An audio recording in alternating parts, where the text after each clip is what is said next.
سادتي وسيداتي، طيب الله أوقاتكم أينما كنتم بكل خير. أحييكم وفي مالي نشرة أخبار المساء من الفضائية الإريترية والمستهل بأبرز العناوين.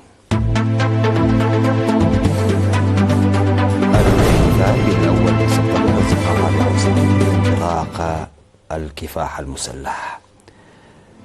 تشييد سد في رامودا بوسط دنكاليا. أضرار في مديرية الصنعفي جراء الأمطار الغزيرة.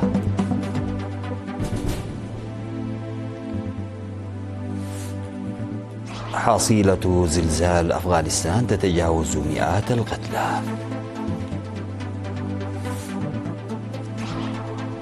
شي وبوتين ينتقدان الغرب في قمة منظمة شنغهاي. الصين والهند تعيدان بناء العلاقات مع تزايد ترامب.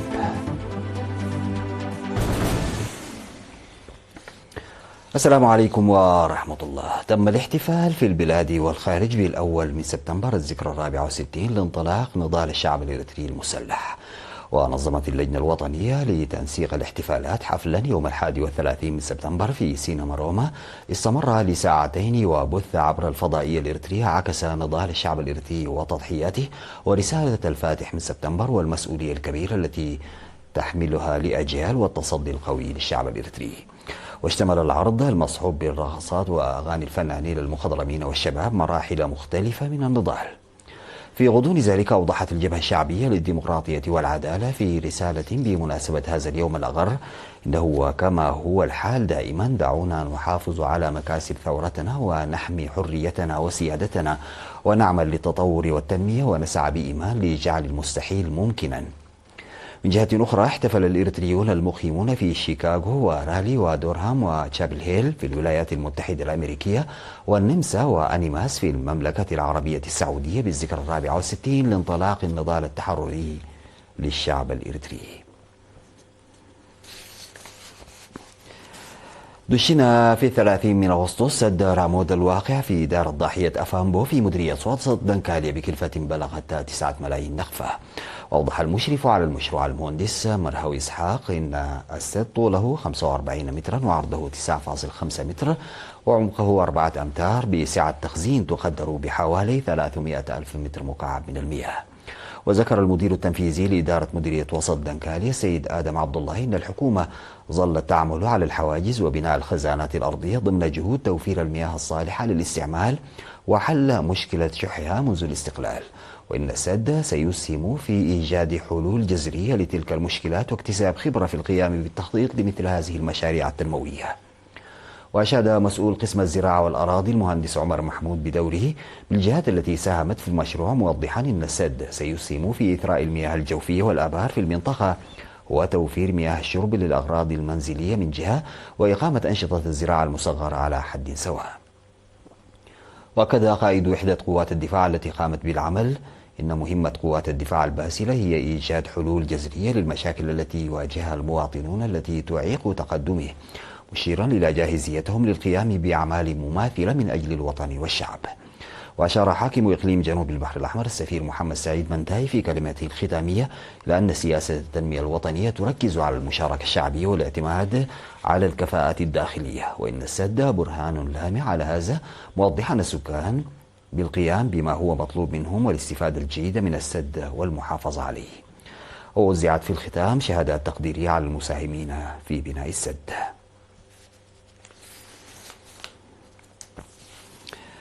تم تشييد 4 فصول دراسية إضافية في مدرسة قحوت الابتدائية يوم أمس 31 من أغسطس بكلفة تجاوزت مليوني نقفة.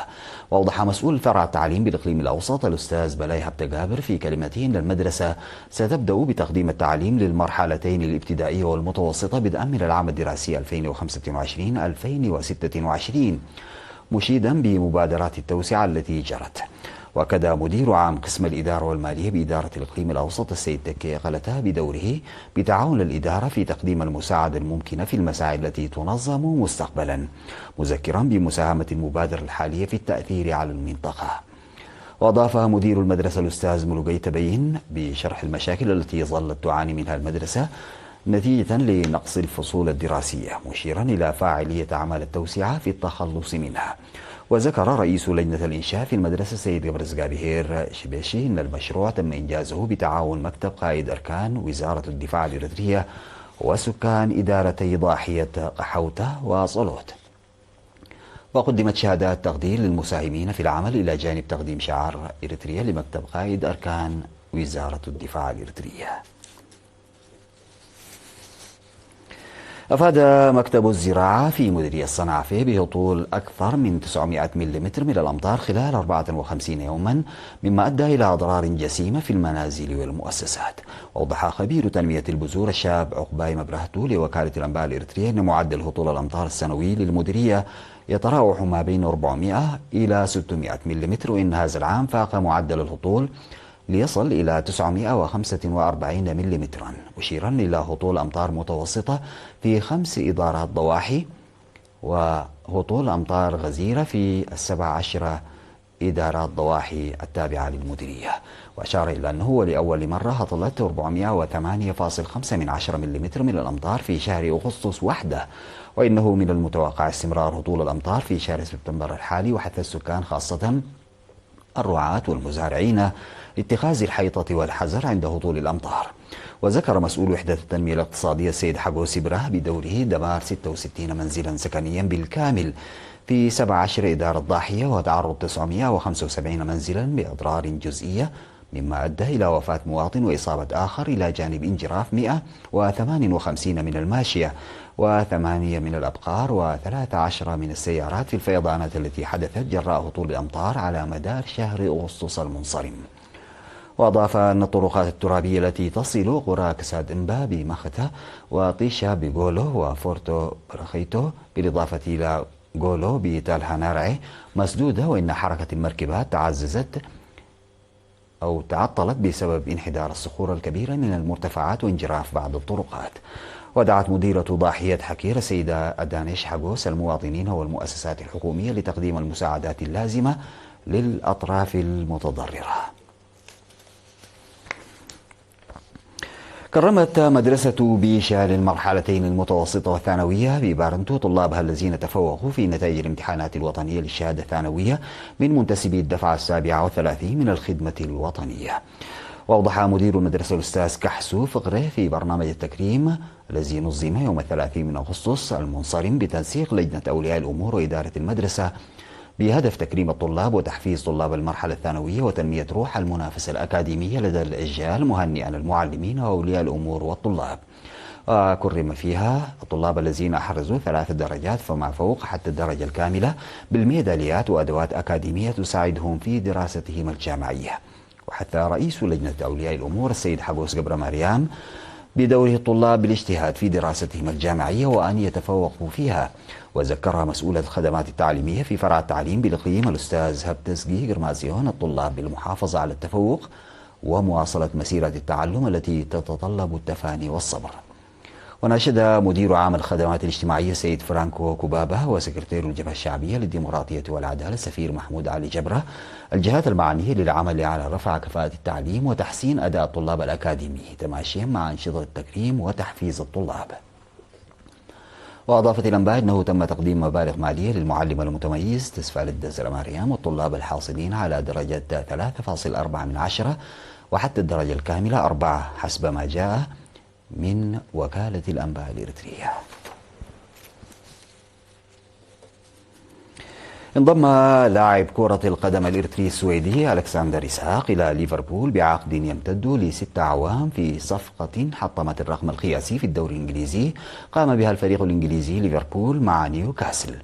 وتفيد الأنباء أن اللاعب ألكسندر سينتقل إلى فريق ليفربول بمبلغ 125 مليون جنيه استرليني بالإضافة إلى 5 ملايين التي سيحصل عليها لاحقا. وكان فريق ليفربول قد عرض 110 ملايين جنيه استرليني لضم اللاعب، لكن نادي نيوكاسل قد رفضها بتوقع ارتفاع العرض.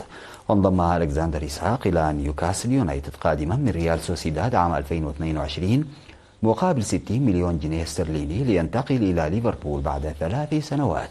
وسجل ألكسندر 27 هدفا في 42 مباراة مع نيوكاسل في جميع المسابقات الموسم الماضي، كما ساهم في فوز نيوكاسل بكأس كاراباو بتسجيل هدفا في النهائي ضد ليفربول. ولعب ألكساندر دورا محوريا في مشاركة فريقه بدوري أبطال أوروبا هذا الموسم، حيث احتل نيوكاسل المركز الخامس في الدوري الإنجليزي الممتاز الموسم الماضي. ويعتبر مبلغ 130 مليون جنيه استرليني الذي قدمه ليفربول للحصول على ألكساندر رقما قياسيا في الدوري الإنجليزي. ففي عام 2023 تعاقد تشيلسي مع لاعب خط الوسط الأرجنتيني إنزو فرنانديز من بنفيكا مقابل 107 ملايين جنيه استرليني. ودفع ليفربول 116 مليون جنيه استرليني لضم فيرتز، وأنفق تشيلسي 115 مليون جنيه استرليني لضم موسيس كايسيدو. ودفع أرسنال 105 ملايين جنيه استرليني لضم ديكلان رايس. وأكمل مانشستر سيتي صفقة جاك جريليش مقابل 100 مليون جنيه استرليني. وكسرت صفقة ألكساندر كل هذه الأرقام حيث بلغت 130 مليون جنيه استرليني. عالميا تعد صفقة ألكساندر إسحاق ثالث أعلى مبلغ في تاريخ كرة القدم بعد إنفاق باريس سان جيرمان 200 مليون جنيه استرليني لضم المهاجم البرازيلي نيمار، و165.7 مليون جنيه استرليني التي خصصها للمهاجم الفرنسي كيليان بابي. بعد الفاصل سادتي يعود بالأخبار الخارجية.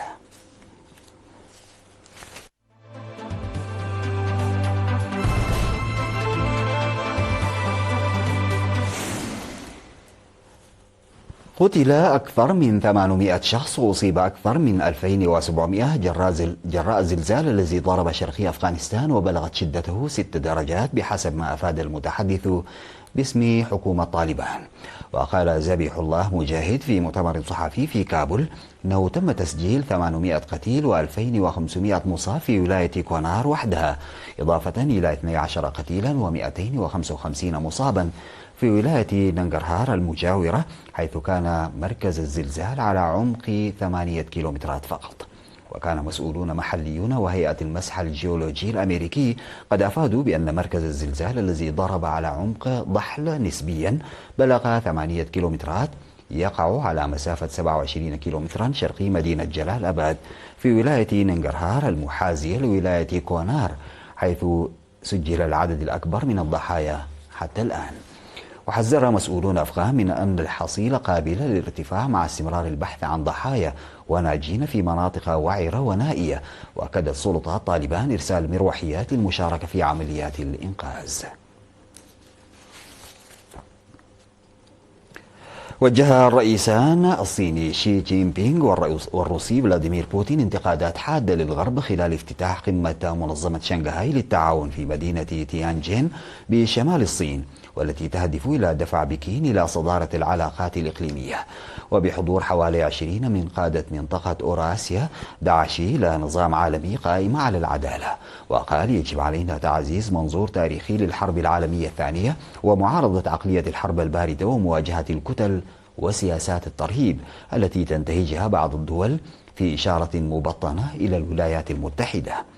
وتضم منظمة شنغهاي للتعاون 10 دول أعضاء هي الصين والهند وروسيا وباكستان وإيران وكازاخستان وقرقيزستان وطاجكستان وأوزبكستان وبيلاروسيا، و16 دولة بصفة مراقب أو شريك، وتمثل قرابة نصف سكان العالم و23.5% من الناتج المحلي الإجمالي العالمي.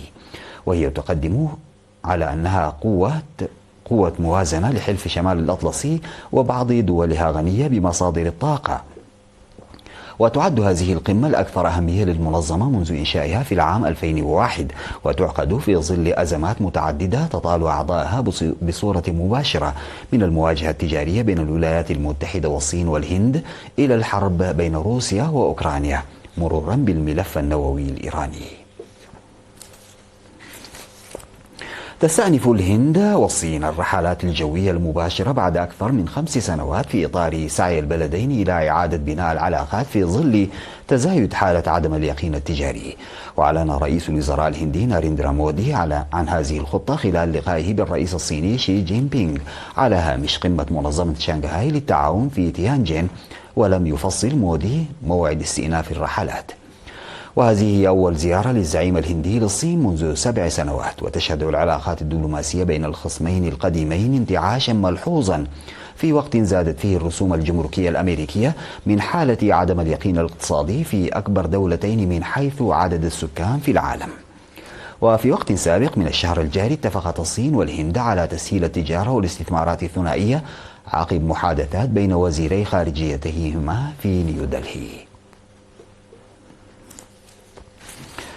في خطوة تعزز التعاون العسكري بين البلدين، أعلنت المملكة المتحدة عن صفقة دفاعية ضخمة مع النرويج لتزويدها ب5 فرقاطات حديثة من طراز تايب 26. هذه الصفقة التي قدرت قيمتها بنحو 10 مليارات جنيه استرليني تعتبر الأكبر من نوعها في تاريخ بريطانيا البحري. وتأتي هذه الصفقة في ظل تصاعد التوترات الجيوسياسية وحرص النرويج على تعزيز قدراتها الدفاعية، خاصة في ظل الوضع الأمني المتأزم في أوروبا. ستشكل هذه الفرقاطات إضافة نوعية للبحرية النرويجية، حيث تتميز بقدرات متقدمة في مجالات متعددة أبرزها مكافحة الغواصات. وستعمل هذه الفرقاطات جنبا إلى جنب مع مثيلاتها البريطانية، ما يعزز التعاون والتنسيق بين البلدين في مجال الأمن البحري. في الختام سادتي إلى حضراتكم تذكير بأبرز العناوين. الاحتفال بالأول بسبتمبر، الذكرى 64 لانطلاق كفاح الشعب الإريتري المسلح. تشييد سد في رامودا بوسط دنكاليا.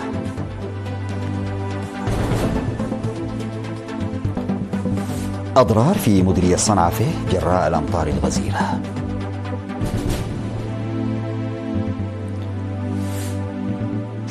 حصيلة زلزال أفغانستان تتجاوز مئات القتلى. شي وبوتين ينتقدان الغرب في قمة منظمة شنغهاي.